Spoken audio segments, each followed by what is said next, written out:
Hello à tous, j'espère que vous allez bien. Je suis ravie de vous retrouver aujourd'hui pour continuer notre série donc sur les signes et l'entrepreneuriat. J'espère qu'elle vous plaît toujours autant. Alors, cet épisode est fait pour vous. Si vous avez donc la trinité astrale en balance, donc soleil, ascendant, lune en balance, ou bien le milieu du ciel en balance. Ah oui, et il peut aussi vous parler si vous avez une dominante vénusienne dans votre thème astral. Alors, petit point rapide sur pourquoi je fais cette série de vidéos, cette série d'épisodes plutôt. Tout simplement parce que j'ai remarqué beaucoup d'entrepreneurs qui viennent me voir, ou futurs entrepreneurs, qui viennent me voir en consultation. Et je me suis dit que ce serait quand même bien sympa de vous faire une série là-dessus sur un petit peu mes observations. Et évidemment, si jamais vous souhaitez prendre une consultation avec moi, on se retrouve en description d'épisode. Voilà. J'ai pas envie de trop traîner, parce que vous connaissez un petit peu la série maintenant. On se retrouve du coup forcément pour parler de la balance aujourd'hui, dans le milieu de l'entrepreneuriat. Quelle est son énergie? Quelles sont les choses auxquelles on peut s'attendre quand on est balance, quand on a une énergie vénusienne dans son thème et qu'on est entrepreneur ou qu'on souhaite le devenir. Alors, évidemment, qui dit balance dit Vénus en astrologie. Et de ce que j'ai observé, évidemment, parmi les personnes qui ont une trinité astrale en balance au milieu du ciel en balance, souvent on va les retrouver un petit peu dans les métiers liés aux arts, à la création. Donc typiquement, si en plus on a des déplacements en lion par exemple, ou en signe d'eau, voilà, on va vraiment accentuer le côté créativité et tout ça. Donc souvent, en général, c'est vrai que les personnes qui ont un placement en balance vont être attirées naturellement ou inconsciemment par tout ce qui va être métier lié aux arts. Donc ça peut être le dessin, la peinture, la musique, ça peut être la danse, ça peut être... voilà, vraiment, vous pouvez continuer à faire la liste si vous voulez. Ça peut être création digitale également, tout ce qui est un rapport à l'esthétique, bien sûr.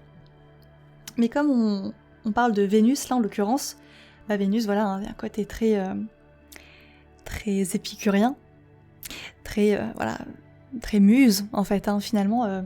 Ça, je pense que c'est un mot assez intéressant sur lequel on pourrait un petit peu élaborer concernant la balance. C'est que si vous êtes balance et que vous souhaitez vous lancer dans l'entrepreneuriat, l'inspiration peut être quelque chose de majeur pour vous. Ça, je pourrais dire exactement la même chose pour les poissons aussi, mais il y a une dynamique d'inspiration qui pourrait être assez particulière, parce qu'avec, évidemment, la balance, voilà, c'est Vénus. Vénus, c'est Aphrodite.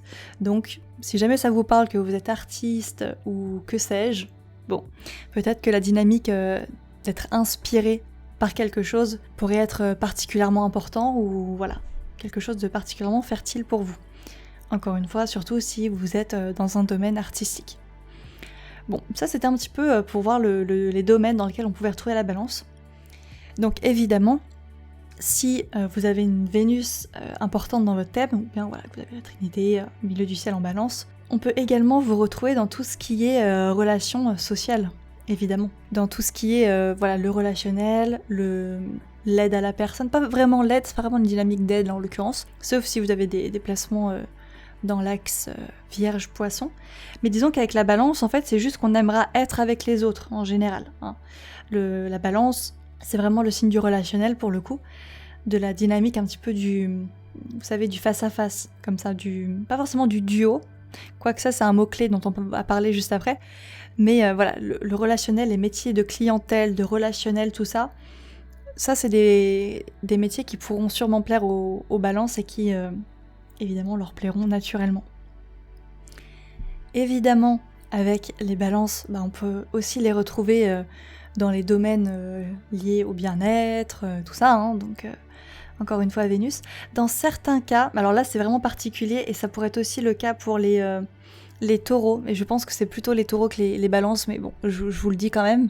On pourrait retrouver aussi les personnes avec une forte Vénus dans leur thème, dans les métiers liés à tout ce qui va être aux valeurs en général.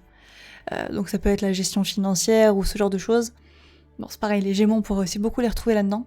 Bon, j'ai envie de dire, peu importe, en fait, pour moi, peu importe le domaine dans lequel vous exercez, Pour moi, la balance dans votre thème, elle va sûrement parler d'autres choses et ça sera à mon avis plus des espèces de skills sociales, de capacités sociales, intrinsèques, tout ça, que vous allez soit devoir développer, soit des petites choses à savoir. Et c'est là où ça commence à devenir vraiment intéressant. Alors, la première chose, surtout si vous avez le soleil, l'ascendant et le milieu du ciel en balance, si vous avez des placements en balance quoi, mais le milieu du ciel particulièrement aussi, et surtout le soleil et le milieu du ciel en fait. Si vous avez ces placements-là, il y aura une importance quand même assez importante du relationnel et au-delà de ça, de l'association dans votre travail ou dans votre vie en général. Alors attention, on n'est pas sur une dynamique de dépendance pour autant, mais le booster en général pour les placements en balance, c'est l'association. Alors quand je parle d'association, c'est pas au sens les clubs, tout ça, hein, c'est pas au sens une association avec plein de personnes ou ce genre de choses. C'est pas des groupes hein, pour le coup. Là c'est vraiment l'association au sens avoir un associé. Hein. Et alors un truc à savoir également pour les placements en balance, dans certains cas, je l'ai déjà observé, on pourrait également travailler en couple, figurez-vous. Voilà, donc il y a vraiment cette dynamique de duo dont je parlais au tout début. Et quand on a le milieu du ciel, donc la maison 10, hein, la vocation par exemple, ou même le soleil, qui sont marqués par l'énergie de la balance. La balance, c'est l'amour, c'est le mariage, c'est les contrats en général, c'est le couple officiel. Mais il y a de fortes chances, en tout cas ce serait pas surprenant du tout, que vous puissiez à un moment travailler avec votre partenaire relationnel, votre compagnon, votre compagne, en couple, tout simplement. Dans certains cas, on peut avoir le milieu du ciel par exemple en balance, et alors pas forcément travailler avec notre partenaire, mais on peut juste, entre guillemets, faire le même métier. Voilà, c'est un petit peu ce genre de choses. Bon, dans tous les cas, la balance, c'est tout ce qui relève dans tous les cas des associations. Donc, ce que je conseille souvent au placement en balance, quand on est un petit peu face à un mur, qu'on est un peu perdu, tout ça, déjà la première chose que j'ai à conseiller, c'est à faire un petit peu le tri d'un point de vue relationnel, qui sont les gens avec qui on s'est associé, avec qui on est associé actuellement. Est-ce qu'on s'est associé? Est-ce que c'est quelque chose auquel on pense? Voilà, la sphère des partenariats. Quel est un petit peu son état de santé? Parce que vraiment pour les placements en balance, ça va être capital, l'association. Alors pas au sens où ça va être obligatoire, mais disons que c'est plutôt quelque chose auquel il faut faire attention, parce que ça pourra vraiment avoir un impact sur votre propre évolution en fait. Et évidemment, ça on pourrait le conseiller à tout le monde, mais le pire pour une balance serait de s'associer aux mauvaises personnes. Alors là vous pouvez être sûr que c'est source de stagnation et d'épuisement et tout ça. Ça, ce serait le pire. Le moins pire pour la balance, c'est évidemment mieux vaut être seul que mal accompagné. Je sais que déjà on a fait un gros pas pour certaines balances qui ont tendance à beaucoup un petit peu dépendre, pas forcément des autres, mais en tout cas tendre vers le fait d'être à deux, on va dire. Et alors, je peux vous assurer qu'un placement en balance, donc Trinité astrale, milieu du ciel, vous avez compris, en balance qui s'associe aux bonnes personnes, ça peut être un très très très gros booster. Ouais, ça peut être un très gros booster niveau carrière, niveau vocation, tout ça. Encore une fois, les balances sont pas forcément obligées de s'associer, mais en tout cas, le relationnel n'est surtout pas, mais alors vraiment surtout pas, à négliger. Bon, naturellement, souvent les placements en balance, les Vénusiens ont de très bonnes capacités de, encore une fois, relationnel, de parler avec harmonie, avec apaisement. Je sais pas si c'est très français ce que je dis, mais je pense que vous voyez ce que je veux dire. Donc misez là-dessus, misez sur vos capacités, encore une fois, relationnelles. Je sais pas combien de fois je vais dire ce mot, mais voilà. Misez sur votre côté pacifiste, sur votre côté doux, sur votre côté féminin, même au-delà de ça, j'ai envie de dire. Là, peu importe si vous êtes une femme ou un homme, ça importe peu. Mais sur votre côté, pas forcément maternant pour autant, on n'est pas dans une énergie cancérienne là. On va dire peut-être pas forcément passive non plus, mais pacifiste. Voilà, de douceur, de rondeur, ce type de choses. Donc le côté relationnel pour les placements en balance, c'est vraiment à ne pas sous-estimer. Bon, ça c'est une première chose.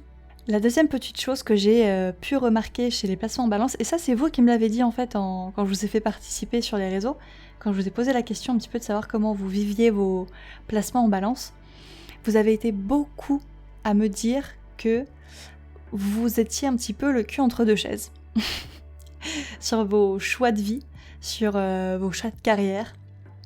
Vous avez été beaucoup à me dire que vous étiez à moitié entrepreneur, moitié salarié, que vous vous étiez lancé mais que vous hésitiez beaucoup. Voilà, il y a quelque chose de l'ordre vraiment de l'entre-deux qui se joue avec la balance. Donc dans certains cas, c'est très positif parce que vraiment on va réussir à être le meilleur juge, voilà, à juger de manière réaliste et objective. Avec la balance, on est vraiment dans cet état d'esprit de justice et de justesse. Je ne sais pas si vous le saviez, mais la balance, c'est le signe de la légalité par excellence et du droit par excellence. Et donc forcément, voilà, les balances, vous êtes très bons juges en général, mais bon, le fameux cliché qui est souvent très juste avec les balances, c'est que vous êtes aussi très indécis, malheureusement. Alors, c'est pas forcément un problème définitif, mais c'est vrai que dans le monde de l'entrepreneuriat, il y a quelque chose de l'ordre du conquérant, de l'énergie du conquérant qu'il faut aller chercher. Et ça, le conquérant, c'est votre signe opposé. Le signe opposé à la balance, c'est le bélier. Donc, peu importe où se trouve le bélier dans votre thème, voyez si vous pouvez, alors le bélier et Mars aussi, voyez comment vous pouvez un petit peu vous approprier justement cette énergie de conquérant, parce que c'est un petit peu l'énergie qui vous manque dans un sens.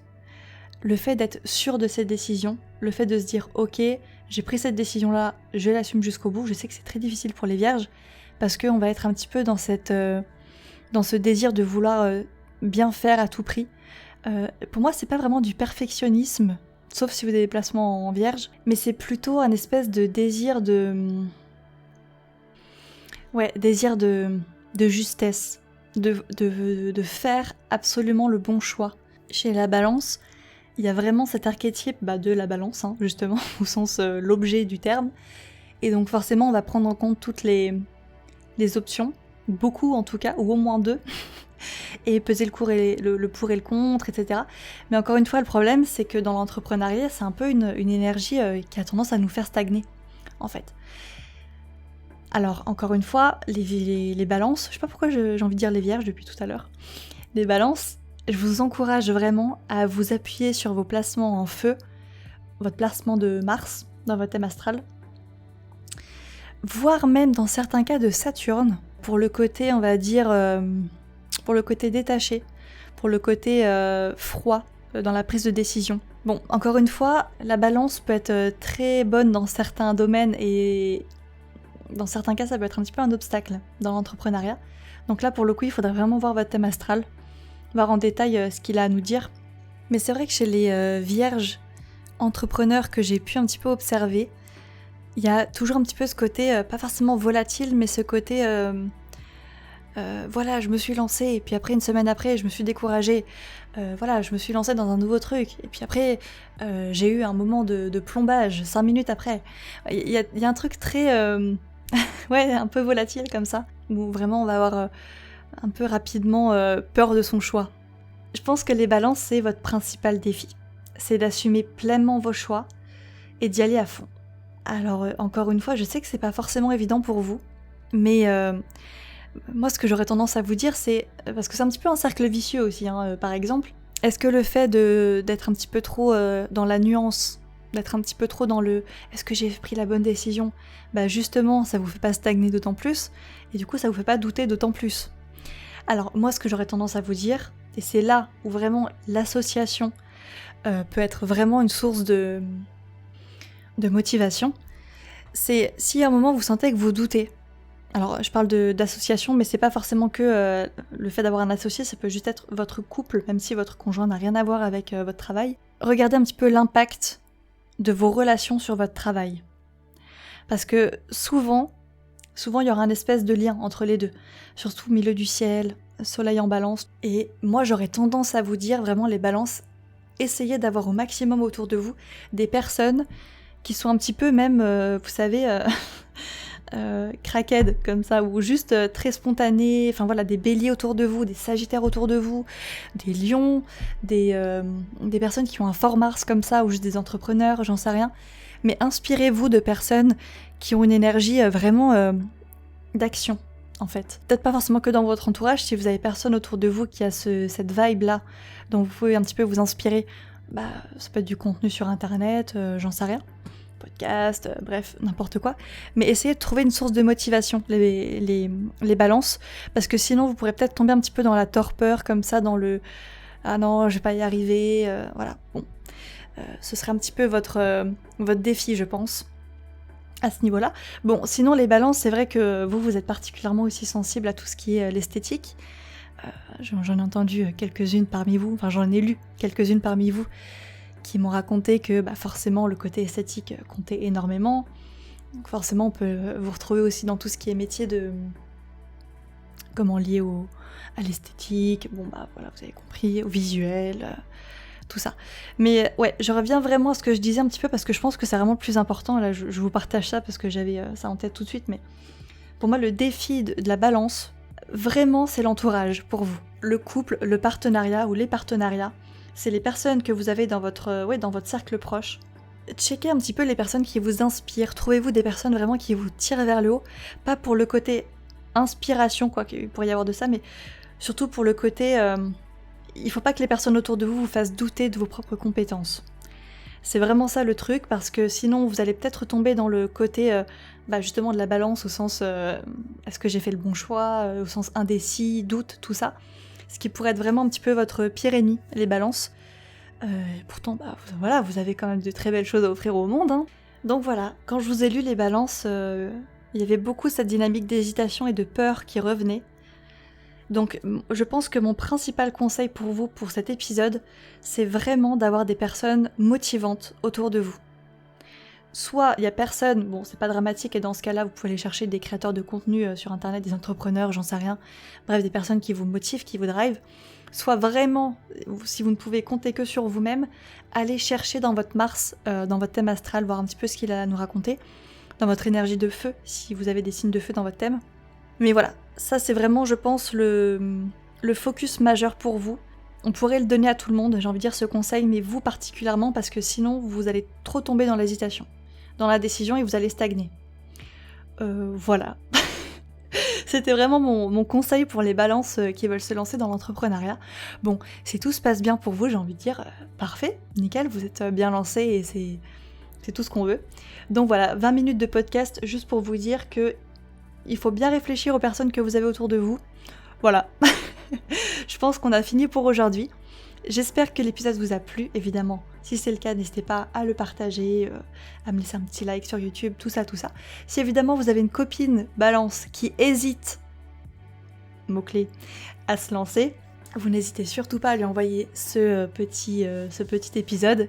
Écoutez, je vous dis à demain, je vous fais plein de gros bisous et puis je vous dis à très vite. Salut!